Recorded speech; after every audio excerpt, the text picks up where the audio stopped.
قالوا الاکل فوق السبع حرام بقصد الشهوة وإن قصد به التقوي على الصوم أو مواكلة الضيف فمستحب۔ دوسرا قاعدہ الامور بمقاصدها زیر بحث ہے۔ اس قاعدے پر تفریعات کا سلسلہ جاری و ساری ہیں۔ مزید صاحب کتاب کچھ تفریعات پیش فرما رہے ہیں، جن میں ایک تفریع یہ پیش کی جا رہی ہے کہ پیٹ بھر کھا لینے کے بعد مزید کھانا جائز ہے یا نہیں۔ اس کا دار و مدار ہے مزید کھانے کے قصد و ارادے پر۔ اگر کوئی پیٹ بھر جانے کے بعد مزید اس لیے کھاتا ہے تاکہ تقویت حاصل ہو سکے، تاکہ اگلے دن کا روزہ رکھنا آسان ہو جائے، زیادہ اس لیے کھاتا ہے کہ جو مہمان میرے ساتھ کھا رہے ہیں وہ پیٹ بھر کے کھانا کھا لیں، تو ان مقاصد کے پیش نظر فوق السبع پیٹ بھر جانے سے اوپر مزید کھانا کھا لینے کی اجازت ہے۔ اور اگر کوئی شہوت کی تکمیل کے لیے پیٹ بھر سے زیادہ کھاتا ہے تو اب مزید پیٹ بھر جانے سے کھانا یہ کراہیت سے خالی نہیں، اس لیے کہ یہ ضیاع مال کو مشتمل ہے، صحت کے نقصان میں مبتلا ہو جانے کے امکان کی بنا پر۔ تو دیکھا کہ پیٹ بھرنے سے زیادہ کھانا ایک ارادے کے ساتھ جائز بھی ہے، لیکن دوسرے ارادے سے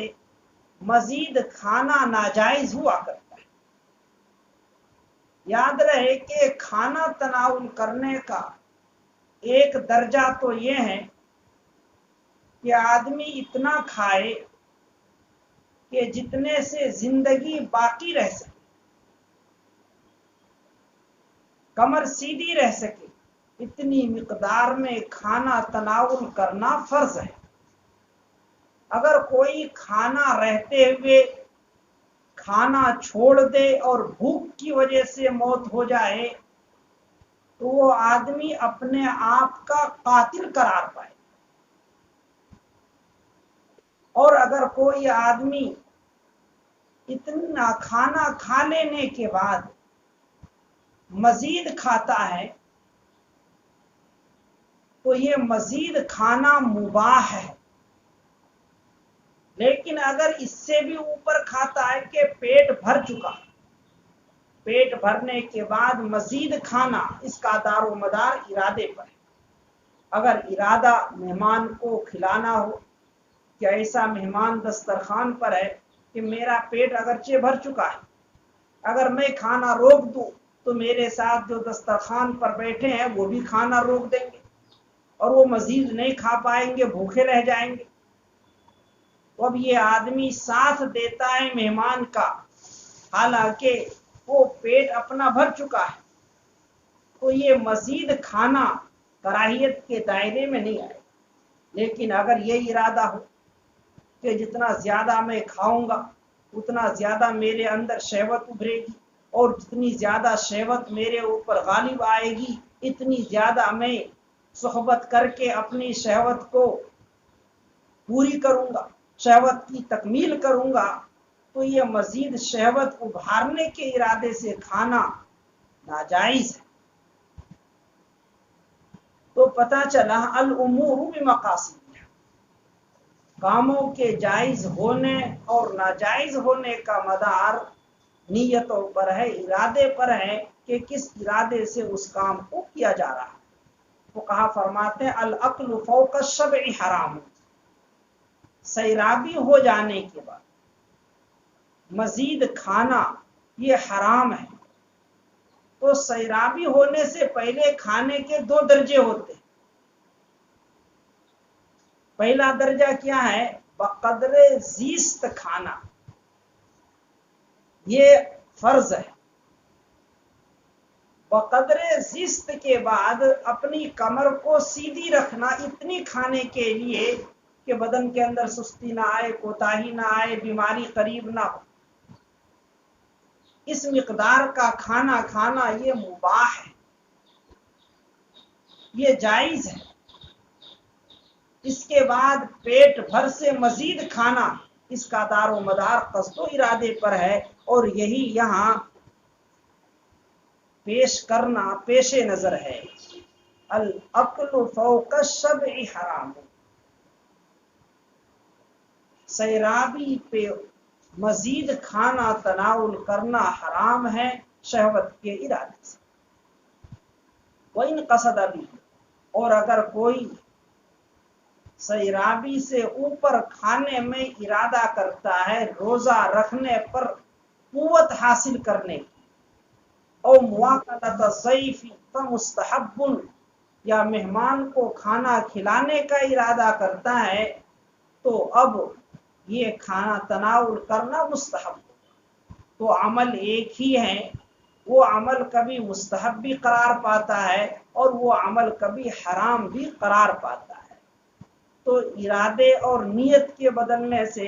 حکم میں بھی تبدیلی۔ وقالوا الکافر اذا تطرف بمسلم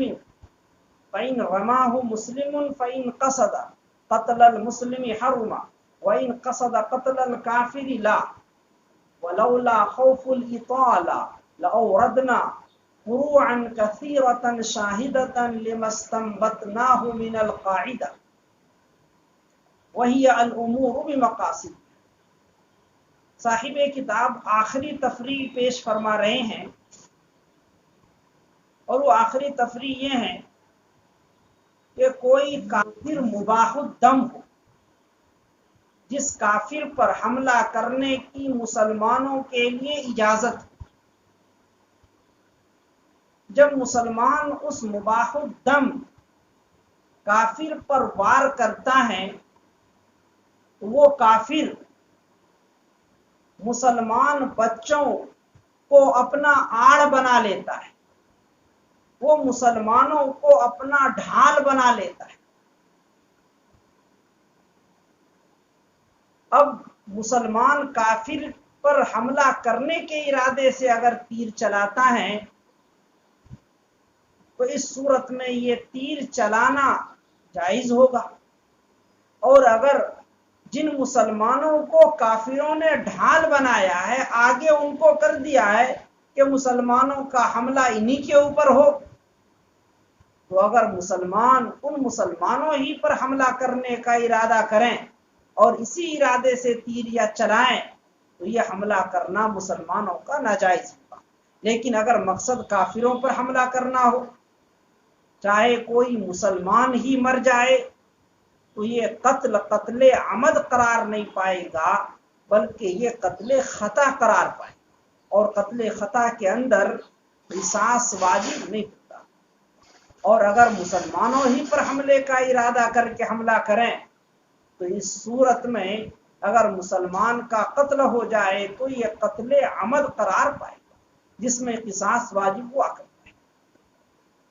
تو صورت مسئلہ یہ ہے کہ مسلمان کافروں پر تیر برسانا چاہتے ہیں، اس طور پر کہ وہ کفار مباح الدم ہوں، لیکن جس وقت مسلمان ان پر تیر برساتے ہوں وہ کفار مسلمانوں کو ڈھال بنا لیتے ہیں۔ تطرس بمسلمین، مسلمانوں کو ڈھال بنا لینا۔ اب مسلمان اس پر حملہ کرے یا حملہ نہ کرے، اس لیے کہ جو حملہ کر رہا ہے کافر مسلمانوں ہی کو آگے کر دے رہا ہے، تو کہا جا رہا ہے کہ اس تیر چلانے کا دار و مدار قصد و ارادے پر ہے۔